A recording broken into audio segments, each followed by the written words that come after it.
ইরানের সঙ্গে শান্তি চুক্তি আলোচনার প্রথম ধাপে কোনো অগ্রগতি হয়নি বলা যায়। আলোচনার পর হরমুজ খুলে দেওয়ার জন্য ট্রাম্প একাধিকবার হুঁশিয়ারি দিলেও ইরান কোনো পাত্তাই দেয়নি। তবে দ্বিতীয় পর্বের আলোচনা শুরু হতে যাচ্ছে আগামী মঙ্গলবার। আর এই আলোচনায় ট্রাম্প মার্কিন ভাইস প্রেসিডেন্ট জেডি ভ্যান্সকে পাঠাবেন না বলে জানিয়েছেন।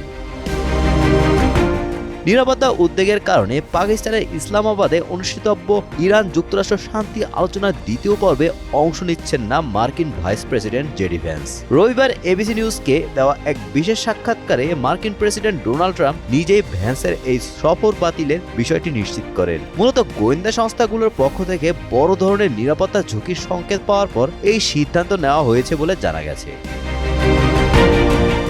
ট্রাম্প জানিয়েছেন জেডি ভ্যান্সের পরিবর্তে এই গুরুত্বপূর্ণ প্রতিনিধি দলের নেতৃত্ব দেবেন তার দীর্ঘদিনের উপদেষ্টা ও জামাতা জ্যারেড কুশনার এবং বিশেষ দূত স্টিভ উইটকক। তারা সোমবারই মধ্যপ্রাচ্যের উদ্দেশ্যে রওনা হবেন এবং মঙ্গলবার থেকে আনুষ্ঠানিকভাবে শান্তি আলোচনায় অংশ নেবেন।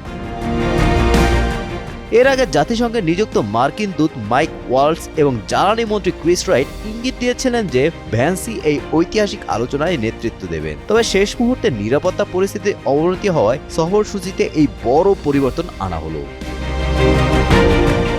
কূটনৈতিক বিশ্লেষকরা এই সফর বাতিলের পেছনে মার্কিন নিরাপত্তা প্রোটোকলের একটি বিশেষ দিকের কথা উল্লেখ করেছেন। সাধারণত বিশেষ পরিস্থিতিতে মার্কিন প্রেসিডেন্ট ও ভাইস প্রেসিডেন্ট একই সময় দেশের বাইরে অবস্থান করেন না।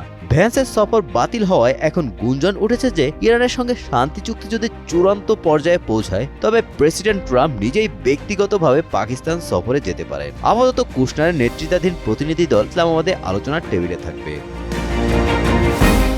Golam Rabbani, Times today.